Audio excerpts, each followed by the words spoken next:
అయితే పిల్లలతో మాట్లాడినప్పుడు గత 5 మాసాల నుంచి కూడా పిల్లలకు కాస్మోటిక్ ఛార్జెస్ రావడం లేదు. అంటే ముఖ్యంగా నెలకు 200 రూపాయలు ఈ కాస్మోటిక్ ఛార్జెస్ పిల్లల హెయిర్ కటింగ్ కానీ, టూత్ పేస్ట్కు, బ్రష్కు, సబ్బుల కోసం, కొబ్బరి నూనె కోసం పిల్లలకు ఈ 200 రూపాయలు మనం ఇవ్వడం జరుగుతుంది. ఇప్పుడు August, September, October, November, December ఈ 5 నెలల నుంచి కూడా పిల్లలకు కాస్మోటిక్ ఛార్జెస్ రాలేదు. అదేవిధంగా పిల్లల మెస్ బిల్లులు కూడా 5 నెలల నుంచి పెండింగ్ లో ఉంది.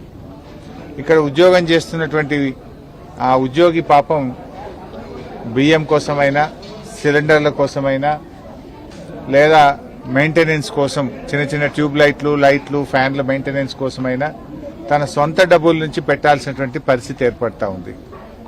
అంటే ఇలా రేవంత్ రెడ్డి విద్యాశాఖ మంత్రి ఉన్నాడు.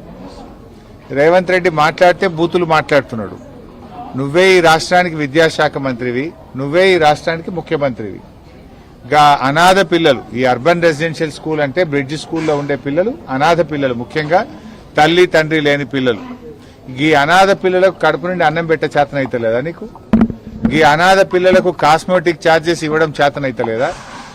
మాటలు పెద్ద పెద్దగా మాట్లాడతావు కదా. నిన్ను చెట్టుకు కట్టేసి లాగులో తొండలు జొరగొడితే అప్పుడు అర్థమవుతుంది నీకు. ఈ అనాథ పిల్లలకు కూడా అన్నం పెట్టని రేవంత్ రెడ్డిని కొరడా దెబ్బలు కొట్టినా తక్కువే, చెట్టుకు కట్టేసి లాగులో తొండలు జొరగొట్టినా